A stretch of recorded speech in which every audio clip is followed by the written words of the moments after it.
பாருங்கள், நம்ம லிவர் ஆப்ரேட்டில் இது ஸ்டெபிளைசரு, இதெல்லாம் உங்களுக்கு தெரியும். இந்த பால் ஜாயிண்ட் இன்றைக்கி நம்ம மாற்ற போகிறோம். பாருங்கள், ஃபுல்லாக தேர்ந்துருச்சு, தெரியுதா? இந்த பால் ஜாயிண்ட்டு இந்த மாதிரி ஷேக் இருக்கும் பாருங்கள். இது எப்படி வால் பிளாக்லேருந்து ஐடென்டிஃபை பண்ணுறது அப்படின்னு சொல்லிட்டு நான் சொல்கிறேன் எப்படின்னு. ஃபஸ்ட்டு இருக்கிறது எப்போவுமே பக்கெட்டோட மூமெண்ட்டு பாருங்கள். இந்த ஃபஸ்ட்டு ராடு, அதாவது ஃபஸ்ட்டு ஸ்பூல்னு சொல்லுவாங்க, இது பக்கெட்டு சொல்லுவாங்க. Bucket open close. அதே போல் செகண்ட் ராடு பார்த்திங்கன்னா செகண்ட் ஸ்பூலு என்னதுன்னா டிப்பர் க்ளோஸ் ஓப்பனு, சரிங்களா? அடுத்தது 2 சென்டர், எப்போயுமே 2 ஸ்டெபிளைசர் ஸ்பூலு. இப்போ ஓஸ் எப்போயாவது கட்டாச்சு அப்படின்னா உங்களுக்கு மாட்ட கஷ்டமாக இருக்குது அப்படின்னாக்கா பாருங்கள், தெரியும் கீழே இது கடைசி, அதாவது இந்த ரைட் ஹேண்ட் சைடு ஃபஸ்ட்டு பக்கெட்டோடது, அதே போல் செகண்டு டிப்பரோடது. அதே போல் இந்த சைடு பார்த்தீங்கன்னாக்கா சென்டர் 2 எப்போயுமே ஸ்டெபிளைசரோடது. அது எப்போயுமே நீங்கள் காமனாக எல்லா வால் பிளாக்லையும் இருக்கும், பிரச்சனை கிடையாது. இது வந்து JCB 3DXல. அதே பார்த்தீங்கன்னா கடைசி வந்து பார்த்தீங்கன்னாக்கா இந்த ஸ்பூலு, அதான் இந்த ராடு வால் பிளாக்கில் தெரியுதா? நான் கை வச்சு காட்டுறேன் பாருங்கள். இது வந்து பார்த்தீங்கன்னாக்கா ஸ்விங் சிலிண்டரு, அதாவது லெஃப்ட் ரைட்டு ஸ்விங் பண்ணுறது. இந்த கடைசி எப்பயுமே ஓஸ் கட் ஆச்சுனாக்கா ஈஸியாக நம்ம கண்டுபிடிச்சிடலாம் இதோடது அப்படின்னு சொல்லிட்டு.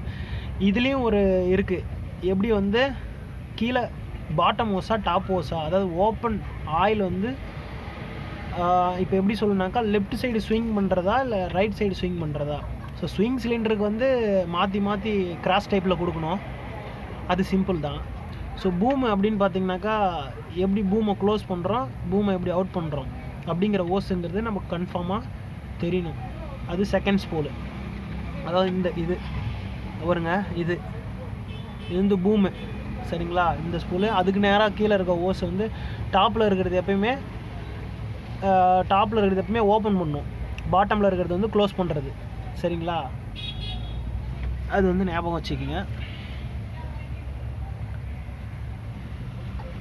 இன்னும் சிம்பிளாக சொல்ல போனாக்கா, நம்ம சீட்டு பக்கம் எப்பயுமே இழுத்தோம்னாக்கா, அதாவது சீட்டு பக்கம் ஃபுல்லாக அப்படி, அதாவது ஓப்பன் பண்ணோம்னாக்கா பூம் வந்து க்ளோஸ் ஆகும் நம்ம பக்கம் இழுத்தாக்க.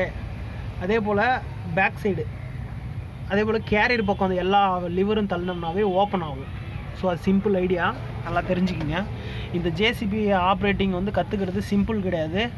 நம்மளோட மைண்டு வந்து ஒரே டைமில் 2 விதமாக யோசிக்கணும், அதாவது 2 கைக்கும் 2 வேறையாக மூமெண்ட்டு கொடுக்கணும். அப்போ தான் கரெக்டாக வேலை செய்ய முடியும். கரெக்டாக நம்ம கை 2ம் வேறு பொசிஷனில் கரெக்டாக செய்யும். ஸோ இதை வந்து சிம்பிளாக நினச்சிடாதீங்க, ரொம்ப வெரி டிஃபிகல்ட்டு. ஸோ இந்த ஆப்ரேட்டிங்கிறது சொல்கிறேன் பாருங்கள். வால் பிளாக் ஓஸ்லாம் பாருங்கள், வால் பிளாக் இப்படி தான். இப்போ நம்ம எதுக்கு இந்த வீடியோ பண்ணுறோம்னாக்கா, இந்த பால் ஜாயிண்ட் பாருங்கள், தெரியும் பால் ஜாயிண்ட் ஃபுல்லாக போயிடுச்சு. இதை தான் இப்போ ரீப்ளேஸ் பண்ண போகிறேன் நான். பாருங்கள், இது அடுத்த வீடியோவில் நான் எப்படி கழட்டிட்டு புதுசு போட்டிருக்கேன் அப்படின்னு சொல்லிட்டு போடுறேன் பாருங்கள். இதே போல் உங்களுக்கும் ஏதாவது டவுட்டு அப்படின்னாக்கா, வால் பிளாக்கில் ஹைட்ராலிக் ஏன் ஸ்லோவாக வேலை செய்யுது அப்படின்னு சொல்லிட்டு கூட நான் சொல்லியிருக்கேன் ஏற்கனவே, திரும்ப கூட ஏன் சொல்கிறேன். ஹைட்ராலிக் பம்போட சர்வீஸ் ஓரிங் மாற்றுறது, ராடோட சீல் பார்த்துறது, கீர் பாக்ஸில் ஹைட்ராலிக் ஆயில் மிக்சிங் பண்ணுறது, அதே போல் சோக் ஆகிறது, இந்த வீடியோ எல்லாமே போட்டிருக்கேன் பாருங்கள். இன்னும் இன்ஜினில் ஒயிட் ஸ்மோக்கு பிளாக் ஸ்மோக்கு ஏன் வருது அப்படின்னு சொல்லிட்டு நிறைய பேர் வீடியோ போட்டிருப்பாங்க. பட் இருந்தாலும் நான் சிம்பிளாக சொல்கிறதுலே உங்களுக்கு தெரிஞ்சிடும் இன்ஜினில் என்ன ப்ராப்ளம் இருக்கும் அப்படின்னு சொல்லிட்டு. கண்டிப்பாக பாருங்கள், மறக்காமல் ஃபாலோ பண்ணுங்கள் நம்ம மிக்ஸி டெக் சேனலை. உங்களுக்கு நிறையா புதுசாக வீடியோவை அப்டேட் பண்ணிக்கிட்டே இருப்பேன் பாருங்கள். ஸோ இவ்வளோ தான், சிம்பிள் தான், சரிங்களா?